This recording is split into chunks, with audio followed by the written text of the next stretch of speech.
What? It's fine, they can't hear. You need to speak up. I can't hear you. Alright, you know what? Okay. I can't understand you. Maybe it's because you're just a stuffed animal.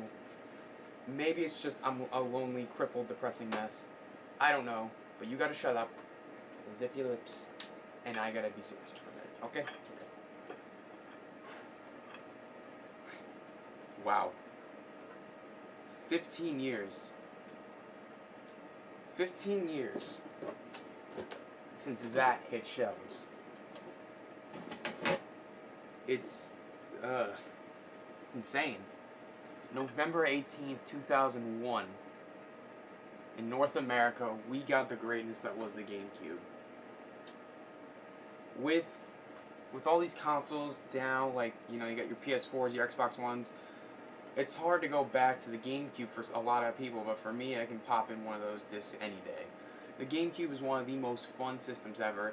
Nintendo was just on a roll in the late 90s, just transitioning into the 2000s with the Gamecube. And the Gamecube just so happens to be one of my favorite game consoles of all time. It wasn't the first one I played, because if you watch my previous videos, you know that'd be the PS1 and the 3DO. But with that said, there were some cons to the Gamecube, like its lack of third-party support. It couldn't run as many games as, like, say, the PS2 or Xbox could at the time. But that didn't stop it from being one of the best and most underrated gaming consoles of all time. Ending production in 2008, which was a very crushing time for all of us, I believe. The Gamecube still lives on today, and it is one of the best consoles I've ever played. It's one of Nintendo's best gaming consoles of all time. So, today, on Reckless Nostalgia, AfroMatt, with your boy DK, we're gonna count down our top 15 games on the Nintendo Gamecube. You ready, big guy? Let's get started.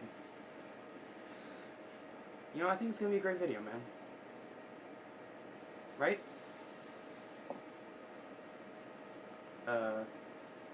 Donkey? Donkey Kong? What are you doing? You're just playing, right, DK? Number 15. Coming in at number 15 is Tube Slider. So Tube Slider is one of the best racing games on the GameCube. It's very underrated, and here's why. Tube Slider, I believe, came out around the same time as F-Zero GX did. So it's kind of overshined by the F-Zero series, but that's not to say that this game is not good. This game is tremendous in every sense of the way. It has a lot of the same elements from F-Zero, such as the futuristic racing style, but in my opinion, I like it. I don't like it better than F-Zero, that's why it's number 15. But it's such a fun game, it's so underrated. You need to check this game out if you have a GameCube. I, however, happen to have the best luck out of anyone when I go to thrift shopping, because I only picked this game up for a quarter when I went to a Goodwill once. And it's such a fun game. It is honestly worth a playthrough or two. If you find it for the right price, please pick it up. It's worth it. Number 14. Number 14 is Mario Party 6. Mario Party 6 is my favorite Mario Party game, and here's why. I love Mario Party 2 on the N64. I love all the Mario Parties on the N64, as a matter of fact. When they went to the GameCube, Mario Party 4 and 5 were okay, but 6 stood out the most. And I have Dante, and Joe, my sister, and my brother Nick. I have everyone to vouch for me when I say I am the worst person to play Mario Party. I get so angry, I get so frustrated about it. It's because I'm competitive. You can't blame me. But Mario Party games are the general population of like a 1 through 6 is fun. 7 through like what they have now is not as good as it used to be. But 6 is some of the best mini games. It has some of the best gameplay. It's honestly one of the best looking and best overall Mario Party games. It's a little pricey every week, but if you find it for the right place, pick it up. It's honestly worth it. And if there was a top 10 Mario Party games list that I think that would honestly be almost number 1 for me. Number 13. Number 13 is F-Zero GX. See, I told you it was going to be on the list. F-Zero GX is from the long-spanning F-Zero series that started in 1990. You want to say long-spanning, but there's only literally been probably 3 or 4 games that have come out for this series, and this is quite honestly probably the best one. The one on the SNES is just an all-time classic, and the one on the N64 is just great, but this one is so fast-paced, and it has the GameCube graphics to make it so much better. And this is honestly one of those games that needs to be on the Switch, because with the new console, there's so many possibilities, and it is a perfect time to bring back an old beloved series.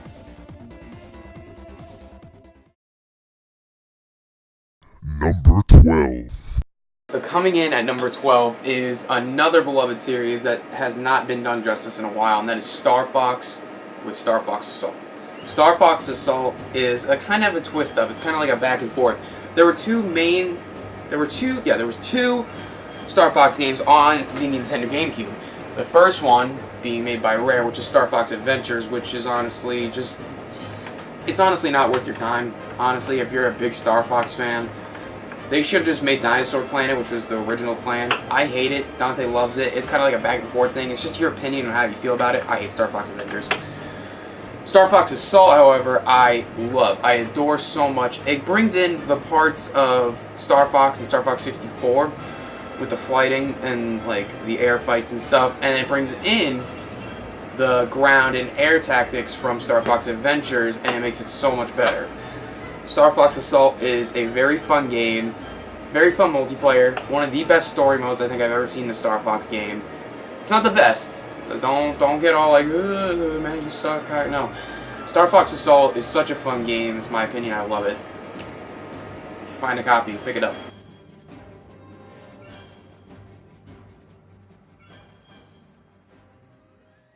Number 11.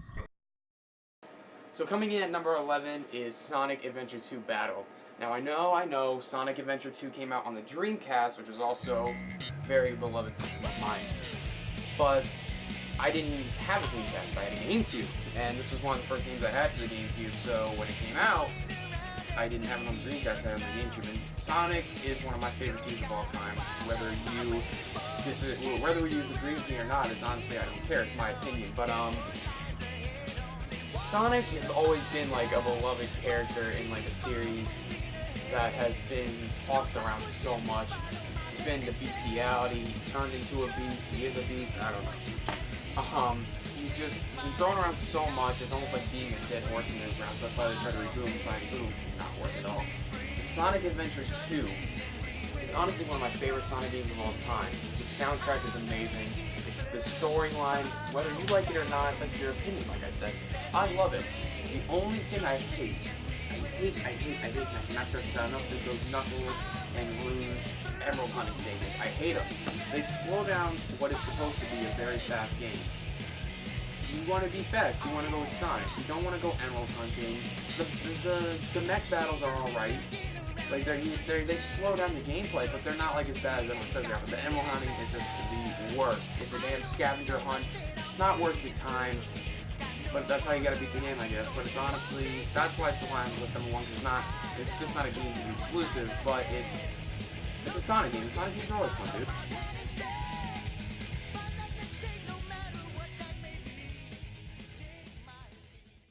Number 10. Coming in at number 10 is Paper Mario and the Thousand-Year Door. Now, Paper Mario is also a series that has been lost the past few years of where they're going, where they stand. Starting on the N64, one of the best N64 games ever, Paper Mario. And Paper Mario and the Thousand-Year Door came out and just blew it out of the way. I love this game. It's when Mario and the Mario RPG on the SNES, what was it called? Legend of Seven Stars. Legend of Seven Stars on the SNES came out. That was beloved, made by Squaresoft. But then, when Squaresoft left, they went to go work for Sony. That's when Mario needed like a reboot in that RPG series. That's why Paper Mario came. Paper Mario is one of the most beloved spin-offs ever. It's a great RPG. It's great gameplay. It is just over the top, so colorful, so vibrant. It is such an immersive game, and it's great. It's just great.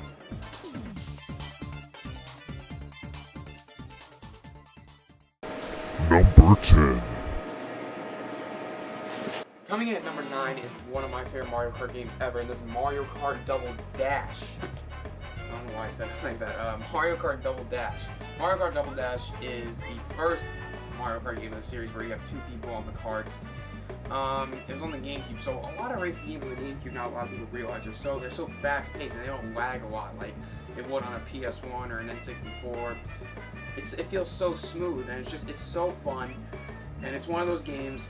It's like a party game. You get your friends and you get around the table. You just play Mario Kart. It's so fun. It's honestly one of the best Mario Kart games out there. Find it for cheap, pick it up. I'm not saying it's cheap, no, but it's honestly such a fun game. It's honestly worth the price, and it's just amazing. Number 8.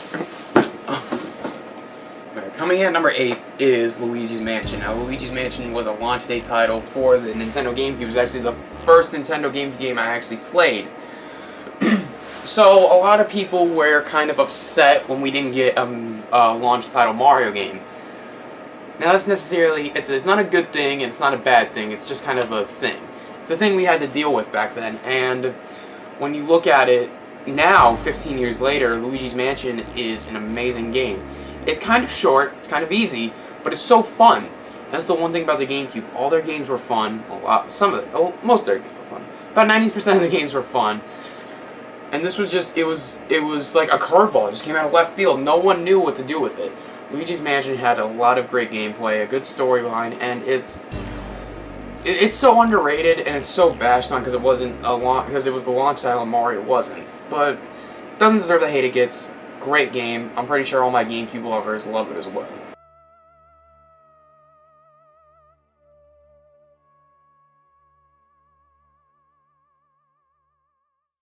Number 7. Coming at number 7 is probably one of my favorite multiplayer games on the console, and that's Super Mario Strikers. It's soccer. But what can you do that hasn't been done in soccer? That's where Super Mario Strikers comes in. It takes... Mario and sports games have always gone hand in hand, where it's either racing, basketball, baseball, and in this case, soccer. Soccer. Not really a soccer person. Super Mario Strikers, however, is an amazing game. One of the best multiplayer games. It doesn't get you that frustrated like a Mario Party game would. A Mario Party game sometimes.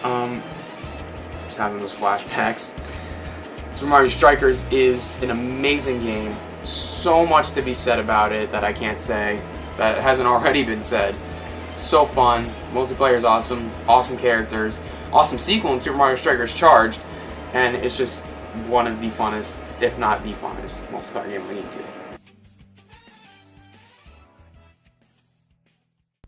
Number 6.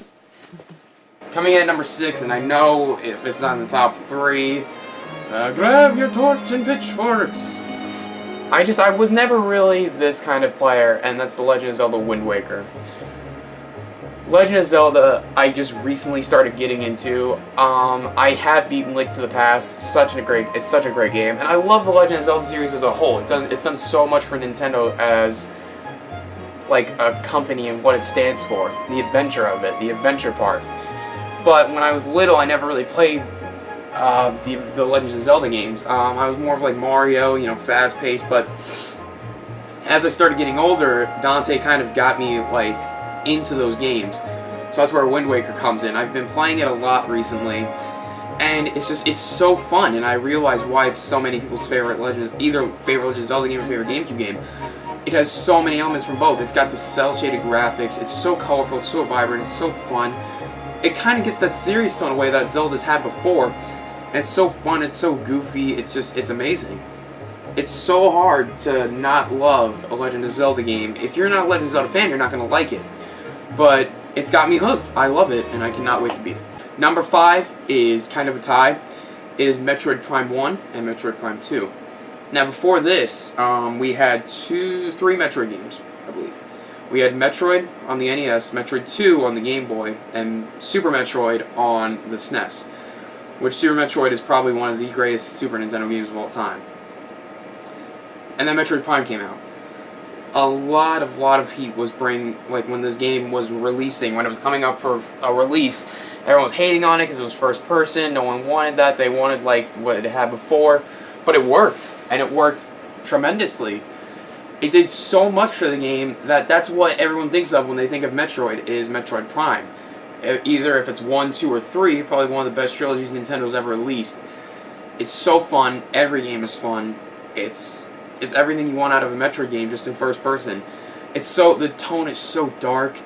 The guns are awesome, and Samus as a whole is just one of the greatest characters ever. You cannot doubt the just amazingness she brings every time she steps into that suit. Coming at number 4 is another tie, which is Pokemon Colosseum and Pokemon XD Gale of Darkness. Now, with the upcoming release of Pokemon Sun and Moon, which I am hopefully getting one of the two, you gotta kind of go back a little bit. And this was, I believe, the 3rd generation of Pokemon, was Pokemon Colosseum.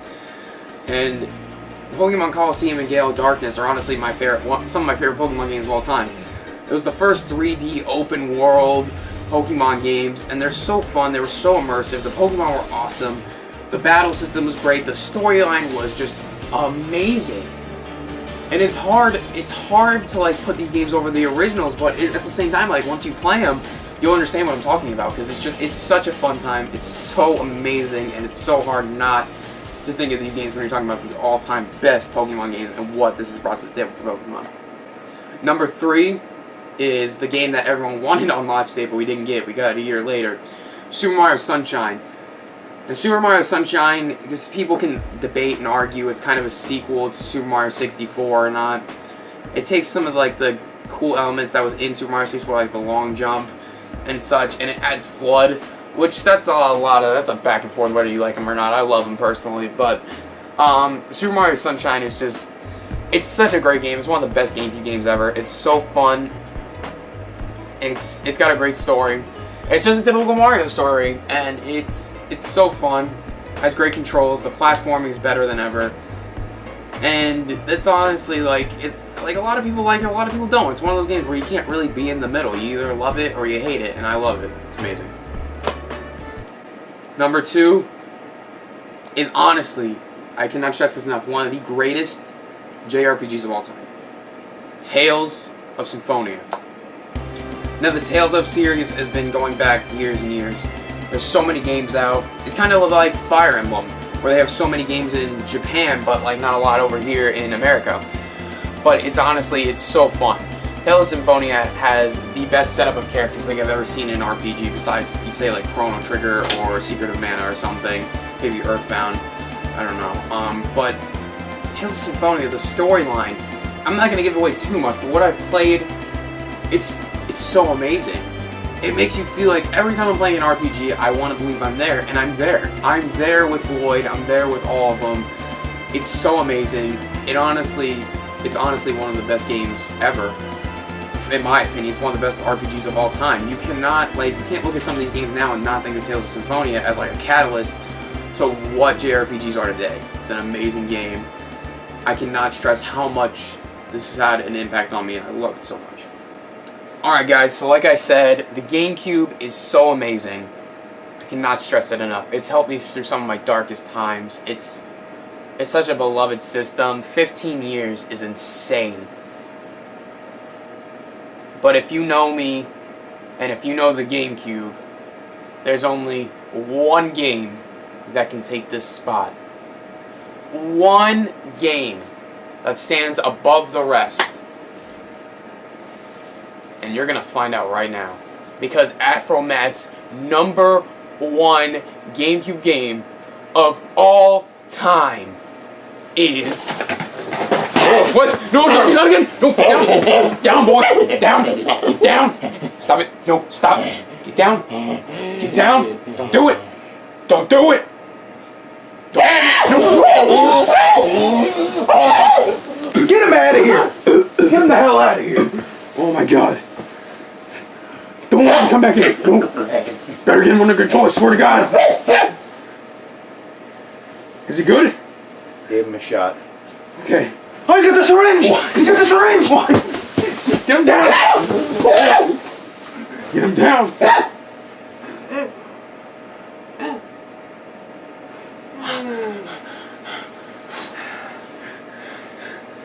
Is he done? Okay, good. He's lifeless. I got him. Get him the hell out of here. Get him the hell out of here. Back in the jungle. Get him out.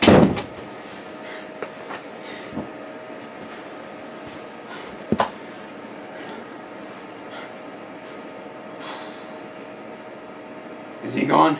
He's gone. Alright. Frickin' bit me. Okay. Okay.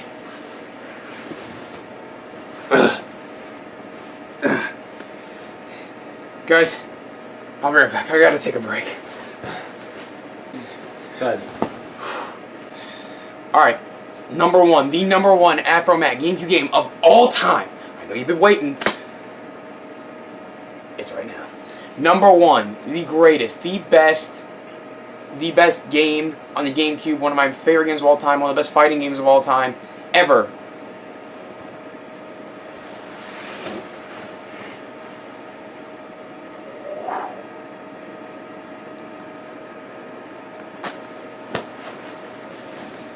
How could it not be? Super Smash Brothers Melee. Yeah, I got the ghetto cover because mine's on there, but this one looked cooler. Super Smash Brothers Melee. It was one of the first GameCube games I ever played. It was one of the first games I ever remember playing. It's so fun. It's what got me into video games in the first place. It's so fun. It's the best multiplayer game I've ever played in my life. Me and Dante have so many memories with it. It's one of the best games ever, in my opinion. I love it so much. And there's nothing I can really say. It's been through everything for me. It's been there for me in my darkest times. It's helped me through so much. It's so fun to play. It's one of the best ever. And with that being said, guys, happy 15 years. 15 years for one of the best consoles ever. So underrated. Died too young. Always gone, but never forgot. It's never coming back. But if it does, God bless. But guys, don't let it be said. Don't mourn this. Go out there. Go out there and pick up these games I have recommended to you today. The GameCube God himself, me, AfroMatt himself, is telling you to rejoice this day. The GameCube is the best. Not the best, but it's one of the best. It's up there. It's up there. It's up there. But guys, thank you for everything. Just keep watching. There's more coming up. Got a new camera. So happy for everything. Like, comment, share, do whatever you gotta do to help the Reckless Culture crew. Or poor. We need money. I'm kidding. But with that being said, AfroMatt is out. I'll see you guys. No. No. I'll get him. No, you said you syringed him. No, you said you got the syringe. I thought he was out. Get him out. No. Bust in. He's not gonna bust in. Why does the security suck? Guys. No. Oh, no. Get him. Oh, no.